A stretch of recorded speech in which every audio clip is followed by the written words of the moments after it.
안녕하세요, 스케일입니다. 다 아시다시피 최근 한국에서는 마약 범죄 단속 굉장히 강력하게 하고 있죠. 그래서 한국에서는 대부분 사람들이 마약을 나쁜 것이라고 생각하죠. 저는 이런 현상이 나쁜 마약을 잡는 데는 분명 도움이 되고 사람들을 구할 수 있지만은 한편으로는 조금 아쉬운 점이 있습니다.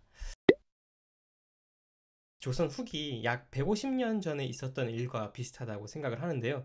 당시 조선 사람들한테 약이라는 것은 풀이나 뿔이 되게 자연적이고 친숙한 재료에서 오는 거였는데 선교사들이 서양식 의약품을 소개한 거예요. 근데 이게 가루, 물약, 주사기 막 이런 형태로 제공되니까 사람들은 이것을 악마의 약이라 생각하고 무서워했어요. 실제로 이렇게 생각할 만한 게 중국에서 아편에 중독돼서 인생 망한 분들이 있었기 때문에 그런 사실이 더더욱 이런 두려움을 불러일으켰었죠. 당시 올리버 에비슨이라는 선교사가 했던 말 중 하나인데 환자들에게 주사를 놓으려 할 때마다 그들은 크게 놀라며 도망치려 했다.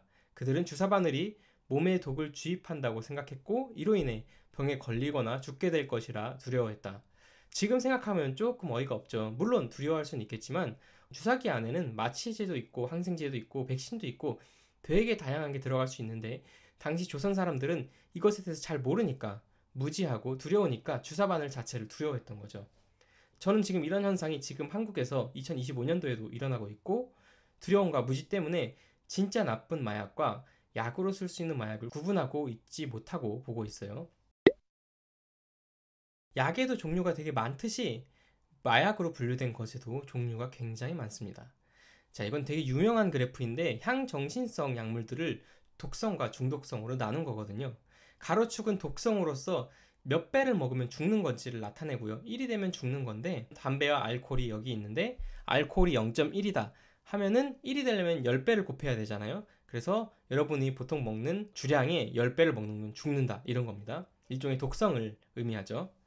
그리고 여기 세로축은 위로 올라갈수록 중독성이 높은 건데요. 담배의 중독성이 코카인보다도 심지어 높은 것을 보실 수 있습니다. 굉장히 중독성이 높은 약물인 거죠. 그리고 여기 헤로인은 담배, 알코올보다 중독성도 크고 그리고 독성도 크다는 걸 알 수 있죠. 이런 건 절대 먹으면 안 됩니다. 그리고 요즘 유명한 펜타닐은 왜 없냐? 네, 이게 당시에 조사될 때가 2006년이었는데 그렇게 많이 사용되는 물질이 당시는 아니었는데 펜타닐은 저 오른쪽 위에 있을 겁니다. 굉장히 중독성이 높고 독성도 높겠죠. 반면 여기 마리화나 우리가 흔히 대마초라고 알고 있는 것은 중독성은 담배보다 훨씬 낮고 술보다도 낮고 독성은 거의 없습니다. 마리화나의 1000배를 먹어야지 보통 죽고요. MDMA라는 약물도 이것은 흔히 엑스터시라고 불리는 약물인데요.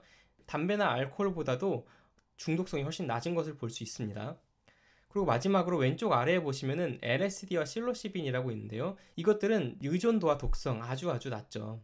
그래서 우리가 생각하는 것만큼 치명적인 피해를 주지 않습니다. 근데 이것은 개인에게 주는 일시적인 것만 연구를 한 건데요. 만약에 개인에게 주는 것뿐만이 아니라 다른 사람에게 주는 것까지 고려하면은 어떤 식으로 그래프가 그려질까요?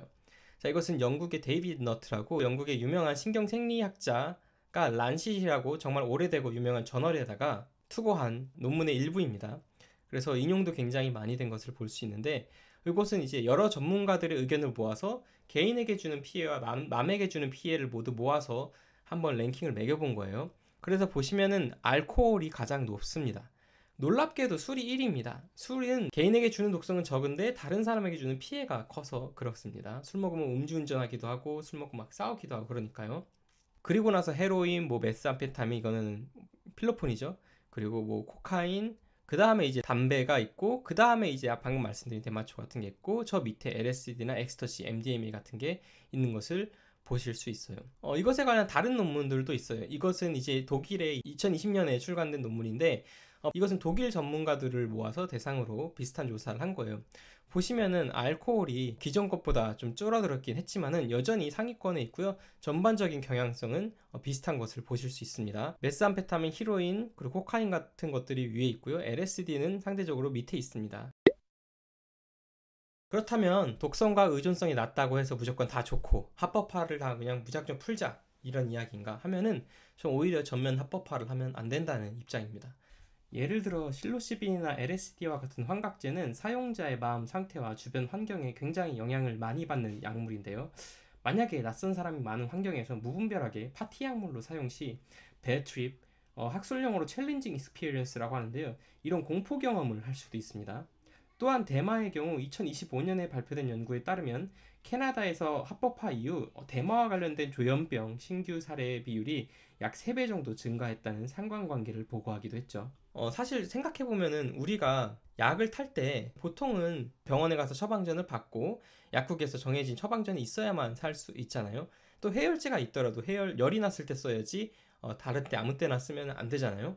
또 술은 누구나 살 수 있지만 술 먹고 음주운전 하는 건 또 강력하게 단속하잖아요. 저는 이런 것에 대해서 무분별하게 풀기보다도 적절한 규제 하에 치료용으로 고려해보면 어떨까 생각을 합니다. 앞에 말씀드렸던 캐냅이나 MDMA나 또는 케타민이나 LSD, 실로시빈 같은 경우는 독성과 의존성이 낮아요. 근데 그렇다고 해서 그냥 낫기만 한 게 뿐만 아니라 치유 효과도 있어서 치료용으로 해외에서 사용하고 있기도 합니다. 그래서 뭐뭐뭐 어시스티드 테라피 이런 식으로 불러서 실로사이빈 어시스티드 테라피, 캐네비스 어시스티드 테라피, 뭐 MDMA 어시스티드 테라피 이런 식으로 치료용으로 지금 사용이 되고 있어요. 특히 제가 관심을 갖는 건 LSD, 실로시빈, DMT를 포함하는 이른바 사이키델릭 약물인데요. 사이키델릭의 뜻은 그리스어로 마음을 밝히다 라는 뜻이에요. 그래서 이것은 트리타민이라는 화학적인 구조를 갖고 있는 것이 특징이고요. 이것을 먹으면 참가자 대부분들이 되게 높은 확률로 신비체험, 뭐 신과 하나가 됐다든지 온 세상과 하나가 됐다든지 모든 사람과 하나가 되는 합일감을 체험했다든지 이런 것을 느끼는 것이 특징입니다. 여기서 흥미로운 치료 효과는 이것이 단 한 번의 투약으로 우울증을 굉장히 높은 확률로 치료하는데 저희 시중에 알려진 우울증약 세로토닌 제흡수 억제제 SSRI보다 더 효과적인 것이 드러나기도 했습니다. 이건 임페리지 컬리지 런던에서 했던 대조군 실험인데요.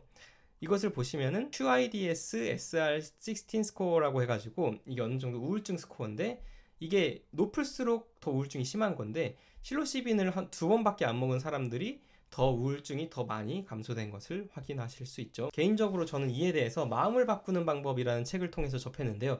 그 이후로 너무 관심이 생겨서 3년 정도 유튜브나 트위터 등을 통해서 계속 공부를 해왔고 그리고 최근 1년간 해외에서 연구하는 것에 관심이 생겨서 적극적으로 논문을 읽고 해외 연구자들과 교류해 왔어요. 근데 언론에서 이렇게 약이 되는 약과 또는 진짜 독이 되는 약을 구분하지 못하고 무분별한 두려움을 조장해내는 것에 대해서 조금 안타까웠어요, 저는. 그래서 이 영상에서는 대낮 좀비가 이제 우리나라에서 왔다 해서 LSD를 한 사람이 굉장히 이리저리 돌아다니고 있는 것을 보여주는데요. 사실 앞에서 좀비처럼 돌아다니고 있는 거는 펜타닐이고 그래서 굉장히 치료되기가 어렵고 독성도 커서 그런 건데 뒤에 있는 건 이제 LSD고 이것은 단기적으로 지금 신비 체험을 하고 있는 거지 완전 독성이 돼서 몸이 마비되는 건 아닙니다. 근데 이것에 대해서 혼용을 하고 있는 거죠. 전혀 다른 물질인데도요. 이것은 마치 설사약과 뭐 수면제를 혼동하는 정도의 수준입니다. 마치 조선시대 사람이 서양약을 구별하지 못했듯이 전혀 다른 물질을 구별하지 못하고 있는 거죠. 특히 이런 점이 안타까운 이유는 최근 한국의 상황 때문인데요. 한 해에 자살로 죽는 사람이 작년에 최고치 10만 명당 27명 정도를 기록했는데요. 지금 폐암이 10만 명당 36.5명이 죽고 있거든요. 이게 폐암을 꽤 따라잡을 정도로 자살자가 많아지고 있다는 거예요. 이게 굉장히 심각한 겁니다. 그리고 자살자 중에서 무려 80%가 우울증을 겪고 있다고 하고요. 우울증 환자 수는 무려 100만 명에 달합니다. 이분들이 자살하지 않더라도 굉장히 힘든 삶을 살아가고 있는 게 분명하죠. 그래서 이런 분들이 기존의 약물 치료만으로는 쉽게 치료되지 않고 있는데요. 물론 이런 새로운 약물을 먹는 것만으로 모든 우울증을 다 치료할 수는 없겠지만 누군가에게는 하나의 희망이 될 수 있다고 생각을 합니다. 우리나라에서 아직 임상 실험으로 되지도 않았는데 물론 케타민은 됐지만 전 조금 더 우리나라가 개방적으로 되고 이런 것에 대해서 가능성을 더 타진했으면 좋겠다는 생각이 있습니다. 감사합니다. 지금 구독하시면 스케일 채널의 초기 구독자였다고 나중에 자랑할 수 있습니다.